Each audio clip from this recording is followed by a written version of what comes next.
Serious questions. Are Jesus and yoga in any way compatible? If not, why not, and what could the consequences be? What is the truth, and which side should we be on in this growing controversy?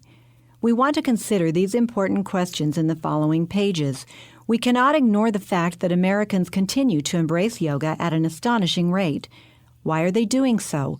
According to a survey taken by yogajournal.com, quote, Number 1, most yoga practitioners said they did yoga for health and physical benefits. Number 2, 30% of the 1,555 yoga practitioners who participated in the web survey indicated that the goal of their yoga practice was to stay fit and toned. Number 3, others practiced to reduce stress, 21%, to remedy a health problem, 18%, to pursue the path to enlightenment, 16%, and to engage in spiritual practice, 15%, end quote. In addition to liberal churches, yoga is accepted in many schools, city recreation programs, YMCAs, YWCAs, and adult education classes, to name a few of the sponsoring organizations. At the same time, many so-called church people still distrust yoga, most often because of an unsettling feeling that perhaps they are involving themselves in something not quite Christian but very much New Age. This uneasiness persists for many despite solemn protests to the contrary from most yoga instructors and practitioners, and from many Christian leaders as well. Such was the very concern of Dr. Scott Morris. Both a physician and an ordained Methodist minister, he was drawn into the practice of yoga and became convinced of its benefits. With some trepidation, Dr. Morris began offering yoga classes at the Hope and Healing Center in Memphis, Tennessee, more than 2 years before this book went to press. The venture was a great success, if popularity is any indication.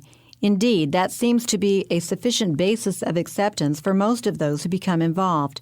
Here's Morris's own account of what happened. Quote, "A lot of what we do here may be perceived as on the edge of what might be acceptable," said Morris. "It was important for me to be convinced. It was important for me that it had support from the medical point of view and that we got the right people to teach it."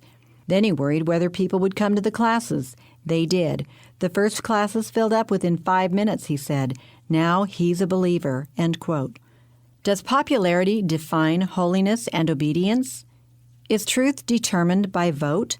Sadly, that seems to be the basis of faith and practice for many Christians.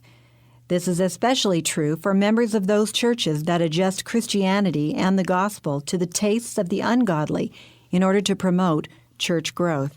The Swiss psychiatrist C.G. Jung was intimately acquainted with yoga, including Kundalini Yoga, which we will deal with later, and most forms of Eastern mysticism.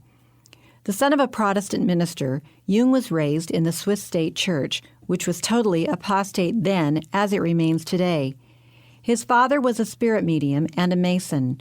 Jung's doctoral dissertation was about Spiritism, which he practiced throughout his life. He was well acquainted with all forms of Eastern mysticism. Jung was certainly not a true Christian in the biblical sense of the word. Nevertheless, he pulled the rug out from under Christian yoga long before anyone had invented that incredible idea. Jung declared, quote, "But you cannot be a good Christian, either in your faith or in your morality or in your intellectual makeup, and practice genuine yoga at the same time. I have seen too many cases," end quote.